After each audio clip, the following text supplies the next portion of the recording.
过去因为这法令的限制，彰化县彰化都市计划区范围内，除了八卦山风景区范围以外呢，其他所在拢无开放申请民宿。伫此这民众来到彰化地区观光行搭，想要过暝时阵，却是找无所在停好住。那这县政府为着要拼观光，伫2022年放令民宿申请条件，3年外的时间呢，这民宿数量增加要到1.5倍。那其中这彰化市含落价是增加上济。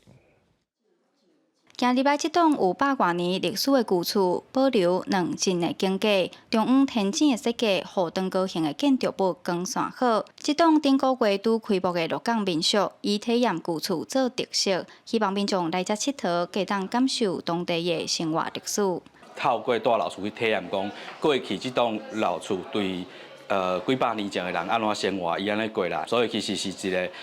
伫文化上透过大老厝去延续着，去体验着古早人伊的生活的空间的迄个体验。鹿港有济济的历史古迹，佮有出名的老街，有袂少观光人潮。彰化县放令民宿申请条件了后，鹿港民宿的数量增加上济，为2022年的31间，到今有60间合法的民宿。增加第2济的是彰化市，目前有5间。彰化市业者指出，安尼数量也上少，无法度吸引民众来过暝。应该可以多鼓励年轻人设民宿，然后让他们知道该如何设民宿，因为民宿量体真的太少了。做民宿其实是一个相对我觉得比较好的收入，